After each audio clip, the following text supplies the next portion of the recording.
प्रिय छात्रों, आप लोग कैसे हैं? हम आशा करते हैं आप लोग बहुत ही अच्छे होंगे।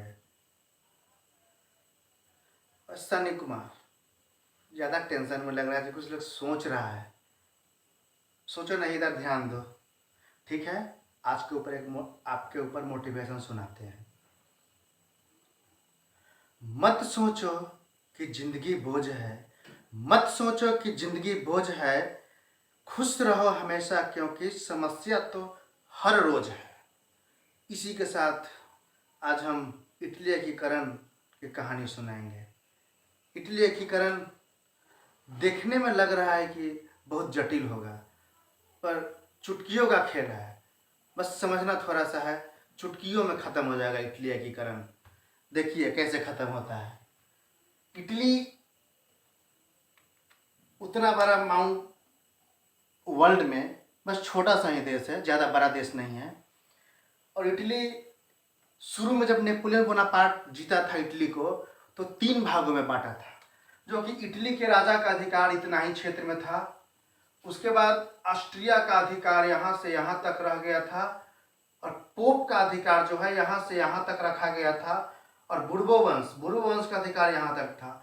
और पोप जो था इसकी सुरक्षा फ्रांस प्रदान करता था, और बुर्बो वंश का जो अधिकार था, ये बुर्बो वंश फ्रांस से ही संबंधित है, तो ये भी क्षेत्र फ्रांस का ही था। पर 1815 का जब वियना सम्मेलन हुआ, वियना सम्मेलन के बाद इटली को 7 भागों में बांटा गया। इटली को 7 भागों में, जो कि इटली के पास बस इतना पिडमाउंट, नीस, सेवाय, सार्डिनिया, इतना क्षेत्र जो है इटली के पास था। लोमार्डी और वेनेसिया ऑस्ट्रिया के पास था, जो कि लोमार्डी को धान का कटोरा कहा जाता है। और परमा, मोडेना, टस्कनी, परमा, मोडेना, टस्कनी हैबस वर्ग यानी ऑस्ट्रिया के हैबस वर्ग के 3 युवराज को मेटरनिक ने दिए थे राज करने के लिए, राज करने के लिए यहाँ पर।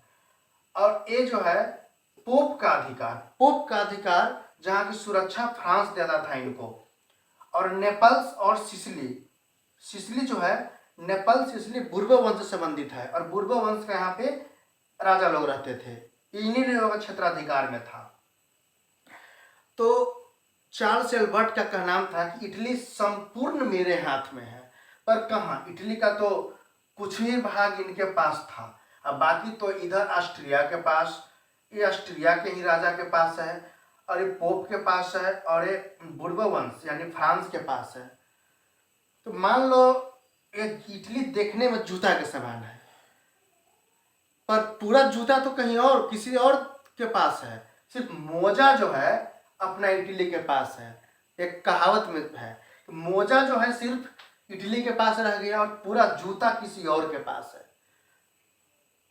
तो ऐसा स्थिति में सबसे पहला जो व्यक्ति थे, इटली एकीकरण का सोच मेजनी के द्वारा रखा गया कि इटली को हम एक करेंगे। इटली को एक करने के लिए सबसे पहले सोचे, जो मेजनी जो थे आदर्शवादी ज्यादा और व्यवहारवादी कम थे। आदर्शवादी ज्यादा का मतलब ये हुआ, अगर कहीं किसी पर लड़ाई हो रहा है तो मान के चलो पहले हम पता करेंगे वहाँ की कितना व्यक्ति है, क्या चीज़ लेकर आए हुए हैं।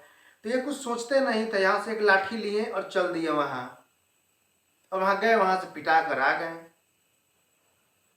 ऐसे ही मेजनी जो है कई बार इटली को एक करने के लिए गए उस क्षेत्र में, और वहाँ से पिटा कर आ गए।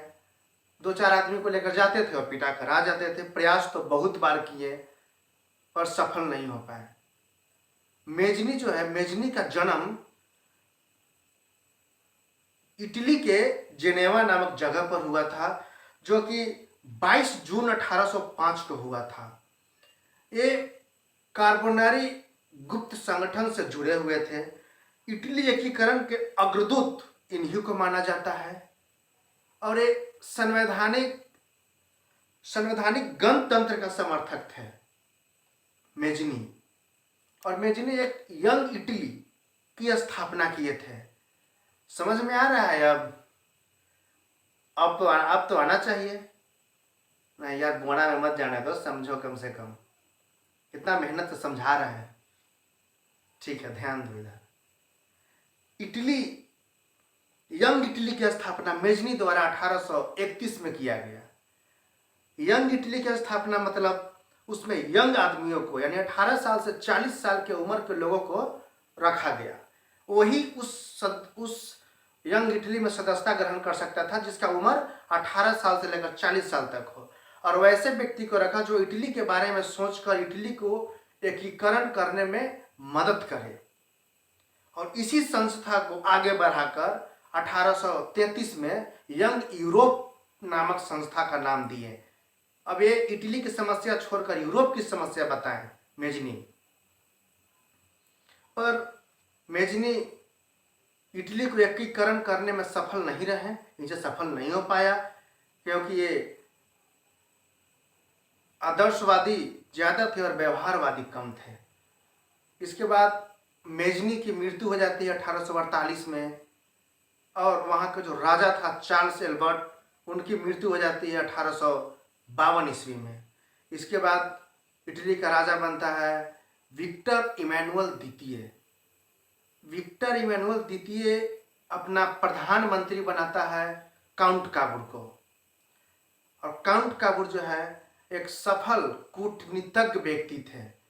कूटनीतिज्ञ का मतलब होता है, कूटनीति मतलब वो कहीं भी कुछ करने से पहले वहाँ की जानकारी प्राप्त कर लेते थे कि वहाँ का राजा कौन है, वहाँ का क्षेत्राधिकार कैसे है, वहाँ का शासन कैसे चल रहा है, और उसके बाद ये वहाँ पहुँचते थे।